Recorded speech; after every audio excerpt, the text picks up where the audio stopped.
За сайн байцгаана уу та бүхэндээ өнөөдрийн мэндийг хүргэе. Ингээд өнөөдөр та бүхэндээ эрүүл амьдралын 5 маш чухал зуршил, дадал, хэмнэл гэх юм уу? Энэ талаар дэлгэрэнгүй ярьж өгье гэж бодлоо. Эдгээр 5 зүйлд маань ус, агаар, нойр, хөдөлгөөн, хоол ордог байна. Одоо хэдүүлээ энэ 5 зүйлийн талаар илүү сайхан дэлгэрэнгүй ярилцъя. За магадгүй та хэд маань өмнө нь сурсан мэдсэн зүйл авах юм бол тэрийг улам батжуулаад илүү сайн дэлгэрэнгүй ойлгоод аваарай. Яг энэ мэдээллийг би бол ерөнхийдөө йогийн ангийнхаа хичээлүүдэд төлбөртэй ангиудаа заадаг байсан бол одоо бүх хүн үзэх боломжтой бахаар үн төлбөргөө болгон оруулж байна. За тэгэхээр эхлээд бүгдээрээ уснаас эхэлье. Ус яагаад бидний амьдрал чухал юм бэ те? Тэр хүний бие тэр дэлхийн ертөнцийн ихэнх хувь нь уснаас бүрдэж байгаа. Хэрвээ би ус уухгүй байгаа юм бол надад маш хэцүү байна. Тэрс нь хүн үйлсэлтийг давж чаддаг хэрнээ яг тэр цангах мэдрэмжийг авахд маш хэцүү байдаг тийм. Тэрэндээ нэгэн адилаар таны бие чинь усыг хангалттай авч ээж, арьс чинь залуу, нүүр чинь гоё, бие чинь гоё, хөдөлгөөн сайтай байна. Дээрэс нь ерөнхийдөө ус гэдэг зүйл маань таныг хоргоожүүлж яадаг, цэвэрлж яадаг, эрүүлжүүлж яадаг юм давуу талтай. Дээрэс нь бас усыг бид зөв хэрэглэснээр элдв янзын өвчин эмгээс өөрийгөө хамгаалах, сэргийлэх бас боломжтой байна. За тэгэхээр маш олон хүн асуудаг. Усыг ер нь яаж авах юм бэ гэх. Тэгэхээр усыг бид өглөөс ирээд 1-2 аяга сууж болно. Зарим хүмүүс бол яг 2 аяга суугаад хотоодоо дүүргээд тэгээд дараа нь ерөнхийдөө биеийн цэвэрлэгээгээ дэмжүүлэх сайн гэж үзчихэдэг. Миний үзсэн олон төрлийн хичээл сургалтуудаас бол би юу гэж ойлгосон бэ гэхээр нэг удаадаа ерөөсөө их битгий уу, багаараа уу гэж зөвлөдөг.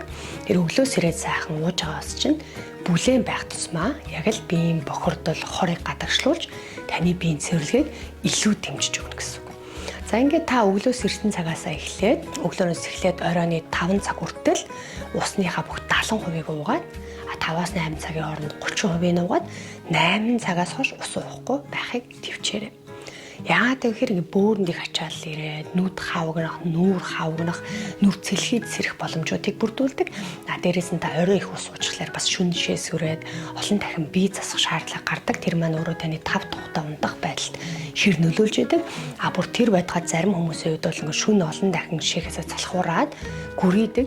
Гүрийснээс болоод янз бүрийн давсагны асуудал үүсгдэг. Бүр цаашлаад олон дахин давтаад хаа шээсээ барьж таа болцсон орондоо шийддэг том хүмүүс хүртэл байдаг. Тэр хэдүүлээ шүн шээхгүй шүн сэрэхгүйгээр ундна гэдэг маань өөрөөс таны тав тухтай эрүүл зөв амралтыг бий болгож байгаа учраас оройн цагаар их ус уухгүй байхыг хичээгээрэй. Хэрвээ та өдөржин мэдээж ус ууцсан, усаа яг зөв ууцсан, самдаа хийж авч яваад уугаад исэн бол би чинь цангахгүй шүү дээ. Тэгэл өдөржингөө ажилтаа гэдээ усаа мартдаг учраас оройдоо маш их цангаад байдаг гэсэн.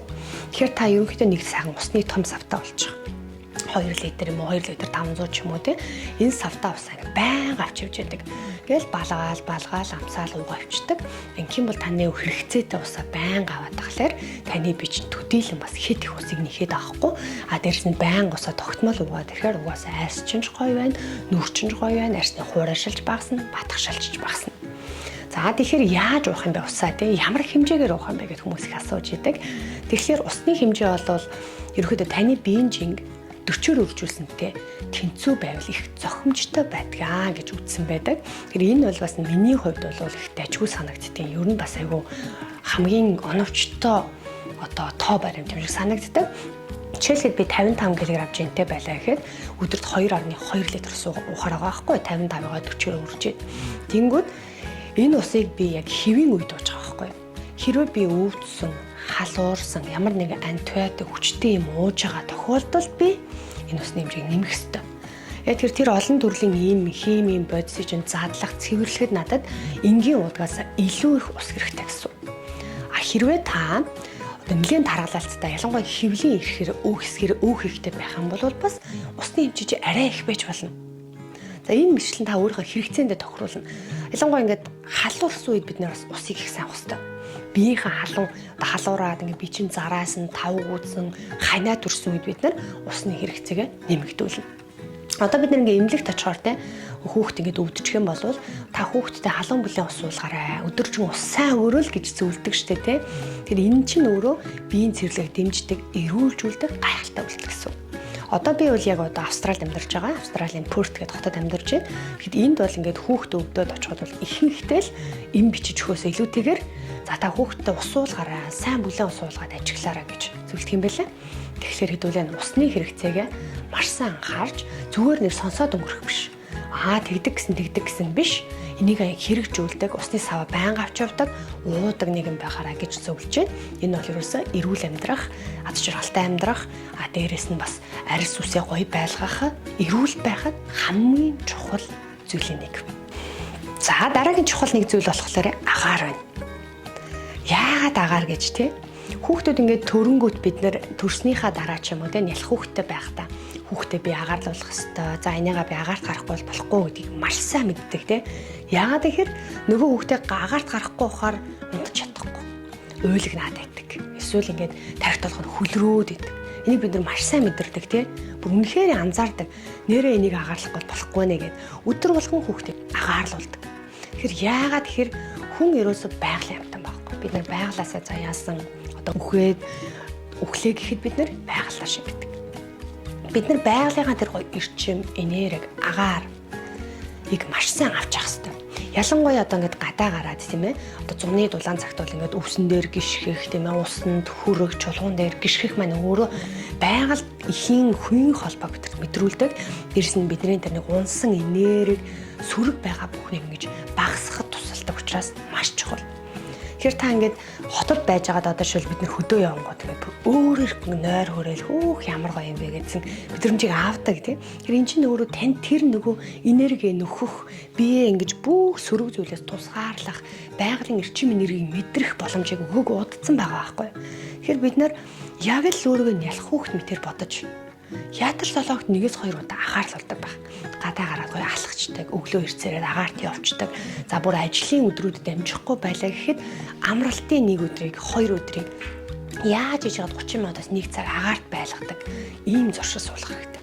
Бид нар байгалийнхаа тэр эрчим энерги, нар, салхи энэ бүхнээсээ гоё энерги эрчмийг байнга авч иж эрүүл сайхан амьдрдаг гэсэн үг. За гурав дахь хамгийн чухал эрүүл амьдралын нэг одоо зуршил бол хөдөлгөөн байна. Хөдөлгөөн хийгэрээ, дасгал хийгэрээ гэхэр хүмүүс надад зав байхгүй гэлдэгдэг тийм. Тэнгүүд бид нэр ингээл дасгал хөдөлгөөн хийхгүй яваалахаар таны энэ бие чинь ингэж хөдлөх гэж төрсөн шүү дээ. Одоо би жишээлбэл ингээд сандал дээр суужлаа. Амаа ингээд хөдөлгөөнгөө суу, одоо наанаас суу гэвэл эхлээл ингээд гар хөлж хийлээл, хэрэв мэд магадгүй бид ингээд хөлөө дараа суучих юм бол ингээд оршичдаг тийм.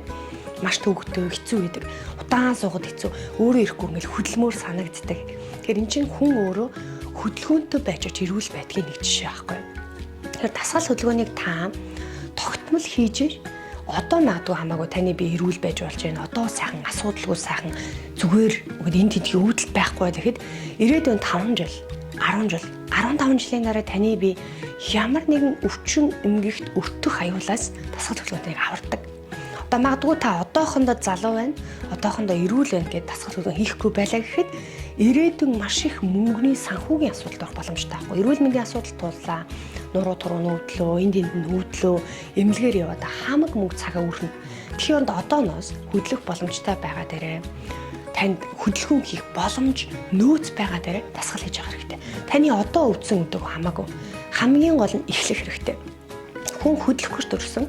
Тэр энэ хөдөлгөөн хийж байгаа таны уюуд ирүүл байна. Хөдөлгөөн хийж байгаа тань тэр болгон сүрэг одоо бодлол оршоод байдаггүй. Дээрэс нь хөдөлгөөн тогтмол хийж байгаа та өөрөө эрүүл байна. Хамгийн гол нь стрессээ хоримтлуулахгүйгээр аз жаргалтай байдаг. Дээрэс нь хөдөлгөөн хийсэн хүн тэр өдөртөө ирч хүчтэй, маш гоё тийм цог золбоолог байдаг. Тэгэхээр хөдөлгөөнийг заавал хийгээрэй. Заавал та йог хийх албагүй. Одоо би йогийн багш болохоор хүмүүс чи йог хийх гэх бахтаа гэж тийм. Үнэхээр йог бол гайхамшигтай. Хүний ингээд ажиллуулж чаддгүй дотоод булчингуудыг хүртэл ажиллуулдаг ийм гоё байхгүй. Гэхдээ бид нар хүн болгон өөрөөр зүйлээс аж аргал кайфыг мэдэрдэг. Тэгэхээр танд яг юу таалагдж байна? Тэг ямар төрлийн хөдөлгөөнөөр илүү аж аргалтай болж байна? Спиннинг юм уу, фитнес юм уу, йог юм уу, сонголт юм уу, бүжиг юм уу тийм? Аль нэг хөдөлгөөнийг заавал хийгээрэй. Өөрийнхөө төрлийг болоод 7 хоногт 3 хий. 35-аас доош настай бол танд 7 хоногт 2-оос 3 удаа хат хангалттай. Нэг удаадаа 45-аас 60 минут. Яг тэр 45-аас 60 минут хөдөлж яг хүний бие чинь нэг бүрэн бохирдлоо гаргах цэвэрлэг гормор руу шилжиж байдаг. А хэрвээ та 35-аас дээш настай болчихсон байх юм бол өөрийнхөө дуртай тэр хөдөлгөөнийг өдөр болгон хийгээрэй. Заавал өдөр цаг хийх албагүй. Гэхдээ ямар ч байсан өдөр болгон хөдөлгөөд байгаарай. Энэ үений чинь залуу байдал тийм ээ. Хөгшрөлтийн чинь төрөсөхгүй байх зорилгоор бид нэр засахлыг хийж байгаа байхгүй юу? Тэгэхээр та өөртөө тохирсон спортоор ямар нэг төрлийн засахлыг заавал хийгээрэй. Тэгжээж та эрүүл сайхан амьдрах гэсэн үг. За дараагийн 4 дахь буюу эрүүл амьдрахад хийж шаардлагатай маш чухал зүйл бол ерөөсөө бид нарын нойр байна. Нойр гэлтэхэр хүмүүс би одоо яг ингээд эрт унтаж чаддгүй, эсвэл эрт босч чаддгүй, угаасаа чаддгүй гэл тэгдэг тийм. Тэр хүн ерөнхийдөө нөгөө нойрыг зөв авахд яагаад хэрэгтэй вэ гэхээр таны биеийн бодисын солилцоо хэмээ явагдана. Тэрсэн таны бие ажиллах ёстой үйл ажиллагаагаа зөв гүйцэтгэх. Одоо шил би өглөө ингээд нар мандахад хүн байгалийн амьтан гэсэн. Нартаа үед хүн ингээд сэрүүн байгаад, босгоо байгаад, харанхуй үед унтаад хөвтөж явах хэрэгтэй байтал та өглөө 10 хүртэл унтаад тий. Нар нь аль үжээ гараад бүр дээр очиход та сэрж яхад таны тэр эд эрхтэн ажиллах үйл ажиллагаагаа зөв зөвхөн хийж чадахгүй гэсэн үг. Сэрүүн байх үед нь та унтаад, унтаж байх үед нь сэрээд ингээд зөрүүлээд байгаа байхгүй. Тэгэхээр таны тэр бодисын солилцоо хэвэн байж чадахгүй байхгүй. Бид нар байгалийн амьтан, байгалийнхаа ерөнхийдөө зарчмаар амьдардаг. Гэхдээ магадгүй одоо байгалийн жамаар амьдарч ингээд 5 хэдэд босч чадахгүй гэж болно хамаагүй. Гэхдээ та 7 цаг босцсон байх хэрэгтэй байхгүй. Ямар ч байсан өглөөрт босчдөг. Тэгснэ орой хит ороодохгүй 11 цагаас хойш хитрхгүй унтждаг байх хэрэгтэй. Тэгэхээр энэ маань өөрөө таны цааш та залуу байх, бодисын солилцоо хэвэн байх юм уу, эд эрхтэн чи эрүүл байх юм уу гэдэг маш их нөлөөлж байгаа. Жишээлбэл орой 11 цагаас хойш унтчаад би нэг нойр болчиххоо ингээд өвдөөд байна. Миний ходоод үз хямраад байна. Надад хэцүү байна гэдэг асуудал хэлж байгаа хүн бол нойроо засахгүй энийг засч чадахгүй. Тэгэхээр та 11 цагт унтсан байхад таны эд эрхтэн за одоо би маань амарч байна. Би бусад үйл ажиллагааг гүйцэтгэе.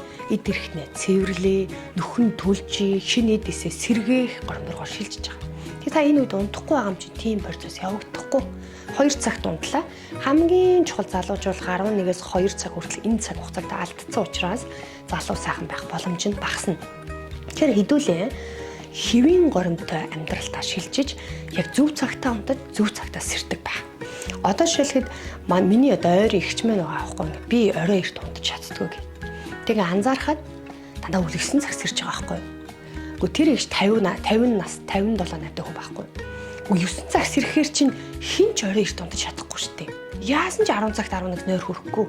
Надад хүртэл тийм байдаг. Би эдгээр залуу одоо дөнгөж 36 таач гэсэн би хэрвээ өглөө 9 цаг сэрэх юм бол би маргааш оройн 11-ээс өмнө л хизээр унтаж чадахгүй. Хүний би ч амарцсан байхгүй те бүхэл бүтэн унтцсан зөндөө олон цаг унтсан учраас шууд тэгэл амархан унтгээд унтчихгүй.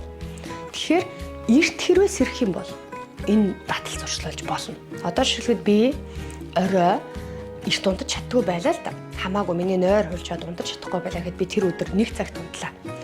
Маргааш нь гүрийгээд 6 цагт босч байгаа. За тэнгууд өдөржингөө ядарна маргааш нь те тэр өдрийг л тисчих. Тэгэх юм бол та орой автоматар эрт унтна. За бүр нэг өдөр амжилтгүй боллоо гэж бодъё. Хамаагүй нэг өдөр бүтсэнгүү. Гэхдээ хидэн өдөр яг 1 цагтаа босоод үз. Та бүр хүссэн хүсээгүй орой эрт унтдаг болно. Тэгэхээр энэ үйлдэл маш чухал аахгүй. Ер нь хүн эрт 1 цагт унтаад тогтмол цаг сэрэх юм бол бие организм маш ухаантай учраас энийг маш сайн хүлээж авдаг, хурдан эндээ дасдаг. А дээрэс нь энэ маань өөрөөс эрүүл амьдрал руугаа зөв чиглэл рүүгээ хурдан очно л гэсэн. За та энэ туршаад үзээрэй за. Миний хувьд бол бас тийм хитрхи нойрмог төрлийн хүмүүс байхгүй ингээд сэрдэг, айгуу тийм сэргийг унтдаг. Тэнгүүд хэрвээ би ингээд орой эрт унтаж чадахгүй л өглөө дандаа тогтмол цагт тусдаг. За ингээд тогтмол босоод ирэнгүүт л угаасаа би автоматар ингээд сэрүүлэхгүй байсан сэрдэг болж байгаа байхгүй. Тэнгүүд орой би чи өглөө эрт тоссон хүн чинь өдөржингөө гүнгээд янз бүрийн ажлууд амжуулсан хүн орой би ядраад өөр хэрэггүй унтаж байгаа. Тэгэхээр хэдүүлээ зөв горомд нь бие оруулах нь чухал гэсэн. Хамгийн сүүлийн чухал одоо эрүүл амьдралын хэмнэл болох хоолны талаар ярилцъя. За хоол гэхээр хүмүүс маань ихэнхдээ л зөв хооллолтыг бол яг бас суурай болгож чадахгүй. Хитрхи их дэглэмд бас ороод байна. Хитрхи их дэглэм барихаараа сэтгэл санаа нь хямраад байна. Дэглэмдээ удаан барихаараа стрессч байна. Стрессээс сэтгэл санаа нь хавгуухаар мэдээж гормоны өөрчлөлт орж байна. За миний хувьд бол ерөөсөө би дэглэм барьдгүй төрлийн хүн байгаа. аль болох эрүүл зөв хооллохыг хичээдэг. За өөрөө бас хооллохоос зогсохгүй гэр бүлээ бас эрүүл зөв хооллох хичээдэг юм хүн байгаа. Тэр өглөөний цаг бид нар 7-оос 9 цагийн хооронд уух нь маш чухал байна. Тэгээ энэ хооронд уухгүй хитрхи орой уухаар нөө цус ялгарч нь явагдахгүй, нүүр сарайчингой өнгөлөг байх боломж нь бас буурдаг. Дээрэс нь ер нь эрүүл зөв өдрийн эрч хүчийг авахын тулд өглөөний цагаа зөв цагтаа уух нь чухал байна. За өглөөний цаг би уухдаа бол мэдээж өглөөсөө саган усаа уун. За түүний дараа өглөөний цаг уухдаа сайн тосыг заавал авах гэж хичээдэг. Сайн тос гэдэг маань болохоор одоо жишээлбэл би ямар нэгэн зөв тоснд те наран одоо ургамлын гэдэг тоснууд байдаг шүү дээ Монгол зардаг тийм тос биш яг 100% оливын тос ч юм шүү юм уу усан үзмийн тос ч юм уу гэдэг нэг чанартай хүний бид хоргүй зөв тосноос одоо ингэж өглөөнийхөө цаг боловсруулан хэрэгэлдэг. Хэрвээ надад ингээд зөв тос одоо сайн тос байхгүй байх юм бол би бас Монголын уламжид шар тосоо хэрэглэж болно. Эсвэл коксын тос бас хэрэглэнэ. Эсвэл тосны оронд бас самар бас хэрэглэдэг. Өөрийнхөө өнцгөр өөрийнхөө боломжоор энийг гоё тохируулж хийж болно. Заавал нэг зүйлийг дандаа биелүүлэх албагүй шүү дээ. Ингээд гоё уян хатан байх нь их чухал. За тэгээ өглөөний цаг бид нар ингээд дандаа тийм ширхэглэг цагаан гурлаас бүрдсэн зүйл идэхгүй байх сайн байхгүй. Яагаад тэгэхээр ингээд цагаан гурч өөрөө зуурмаг тий зууралцдаг. Тэгэхээр ходоод гэдний ханд очиод ингээд наалдаад өтгөн гарах процессыг бууруулж байгаа. Тэгэхээр өглөө эхэлж байгаа цай чинь бүхэл өрийн байвал их сайн байна. Одоо ялангуяа ингээд хүмүүс их овёс идээд байгаа учир шалтгаан төр чинь өөр юм ширхэглэг учраас ходоод гэдний замыг цэвэрлэх шүүрдэх цэвэрлэгийг дэмждэг юм асуултаа байхгүй. Гэхдээ түмэн өглөөний цайны санаанууд заавал оюусах албагүй. Жоруудыг багш нь нэгээр нь одоо энэ YouTube дээр оруулаад явна. Тэгэхээр та хэд маань тэрнээс гой суралцаад өөрөө болон амьдралдаа гой туршаараа. За тэгээ үүний дараа бол хэдүүлээ өдрийн хоолны талаар ярилцсан. За мэдээж ихэнхдээ бид нар ажилтаа учраас өдрийн 3 хоолоо идээд та дунд нь хүсэх юм бол ямар нэгэн жимс идвэл бас их зүгээр байна. Гэхдээ одоо жимсийг бас идлээч гэсэн өдөр 2 цагаас өмнө бол чихэрлэг буюу банан энтрийг бол идчих хэрэгтэй. 2-оос хойш бол гидсээ маш гоё нарийнхан байлгаа гэвэл чихэр багтаа жимснүүдээ буюу ногоон өнгөтэй одоо киви, ногоон алим ч юм уу эднэрийг айдвал илүү зүгээр байдаг. За өдрийн хоол чинь ходоодны гал их эрчтэй, хоол босруулах явцыг илүү дэмжсэн хүн нэгэнд эрч хүч нөөцийг нэмэгдүүлэх боломжтой 12 цагаас 2 цагийн хооронд идвэл сайн байна. Тэр 2 цагаас ингээд ходоодны гал буурснаас хойш хоол идэхээр тэр маань өөрөө шингэцэн удаан болно. Дээрээс нь таныг тэр эрч хүчтэй болохгүй бие чи хөндрүүлээд ноцооруулаад байдаг гэсэн. Тэр зөв цагтаа хоол идэх нь чухал. За тэгээ санаануудыг бол би бас YouTube дээр оруулаад явъя. Үүний дараа бол хэдүүлээ орой хоол. За орой хоолн дээр болохоор би яадаг вэ гэхээр нүүрс ус гэдэг зүйлийг товчхон хэлж өгье. Нүүрс ус гэдэг маань ерөнхийдөө төмөс, будаа, бүх төрлийн будаа гомь гэсэн үг. Ер нь бол за мэдээж энэ нүүрс усууд болохоор ингээд хэмжээг нь дандаа бодож явах хэрэгтэй нүүрс усууд. Бүх төрлийн ногоо жимсэн дээр бол хэмжээ бол ялангуяа ногоон дээр бол хэмжээ хамаагүй бодохгүй байж болно. Харин чихэрлэг жимсэн дээр бас хэмжээ бол тодорхой хэмжээнд яригддаг. Тэгэхээр хэдүүлээ орой хоолн дээр одоо жишээлбэл гээд заримдаа бид нар ч ингээл таргална, зарим үедээ турна, зарим үед ингээл их гой цэмбэр хിവэрэ байна тийм. Ингээд зарим үедээ жоохон стрессэнгүүд бас юм идмээр санагдаад идээд гизээрээ жоохон таргалах тохиолдууд бас байна.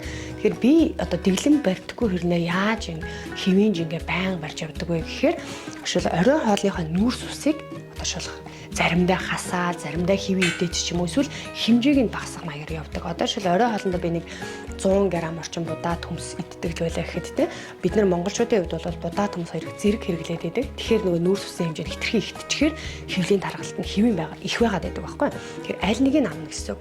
Будаа авж байгаа бол төмсийг авахгүй, төмсийг идж байгаа бол будаа гомон идрээ хасна гэсэн үг. Тамадуу цагаан гурлагдсан ч болно гэхдээ хэмжээгээ дандаа зохицуулж хитнэ. Хөвлийн таргалтай байх юм бол орой хоолныхоо тэр нүүрс ус саяны хэлсэн зүйлүүдээ нэг өдөр хасаад нэг өдөр хивээдээд ч юм ингээд нэг юм балансыг барих нь маш чухал. Би яадаг вэ гэхээр одоо ингээд заримдаа гидсээрээ таргалахгүй ир байж шнэ. Би чинь бас хүн багш гэхээрээ заавал ингээд супер байна гэж байхгүй. Тэгэхээр би заримдаа гоё идэхийг хүсэх юм да идэн. Тэгээд заримдаа жоохон дэлбэрнэ. Тэгэхээр ингээд орой хоолныхоо нүүрс усыг хасчин. Орой сайхан махнагоотой хуургнууд ч юм ингээд янз бүрийн иддэг байхгүй. Тэгэнгүүт гидс ингээд бүр хэдхэн хоног цэмбэгээл нариасаа гараад ирдэг. Тэгэхээр ингээд хэдүүлээ гой зохицуулж амьдрах маш чухал байгаа. Яагаад би ингээд хоол идэхдээ дэглэм барьдаггүй вэ гэхээр миний хувийн одоо туулсан мэдрэмж юу гэдэг вэ гэхээр өмнө мэдээж би 25-аас өмнөх таснда бол дэглэм барих сонирхолтой туранхай байхдаа ч гэсэн өөрийгөө туранхай гэж боддгоо өшөөж турмаар санагддаг ийм сонирн байсан байгаа байхгүй. Тэгээ одоо харахад бол ер нь ингээд аз жаргалтай, баяр баясгалантайгаар амьдрах хэрэгтэй байна. Тэг би ингээд хоолны дэглэм рүү хамаагүй орох нь миний сэтгэл санааг докторгүй болгодог юм байна гэдгийг өөрийнхөө жишээн дээр бол маш сайн ойлгосон. Одоо би шил дэглэм барих юм бол дэглэмнээсээ болж маш их стресстэй байхгүй ёо. Би тэрийг идмээрээ, нэнийг идмээрээ өмнө идэхийг хүсээгүй юмнууд хүрт идмээр санагдаад байдаг дэглэм үед.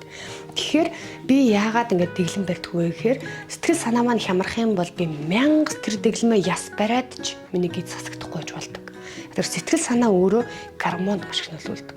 Таныг биеийн гормон өөрчлөгдөхөд таны биеийн ерөнхий бүх зүйл өөрчлөгдөж байгаа гэсэн.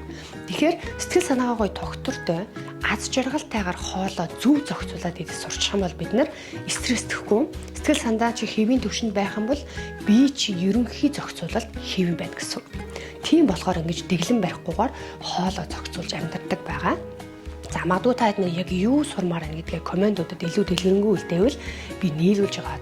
Ингээд YouTube дээр бас оруулаад иж болно. Өнөөдөр бол яг эрүүл амьдралын 5 зарчим хамгийн чухал 5 зүйлийн талаар ярилцахдаа аль болох товч бөгөөд тодорхой мэдээлэл өгөхийг хичээлээ. Тэгэхээр ерөнхийдөө орой хоолндоо та нэг өдөр нүүрс усаа хасаал, нэг өдөр нэдээл гэл өөрийгөө ажиглаарай. Магадгүй зарим үед бид нар бас нэг хэвлийн их таргалцсан үед 2 өдөр нүүрс усаа хасаад, нэг өдөр идээд, 2 өдөр хасаад ингэж явах тохиолдолч бас байж болно. Тэр өөрийгөө ажиглаарай. Та хинтэй ч адилхан биш.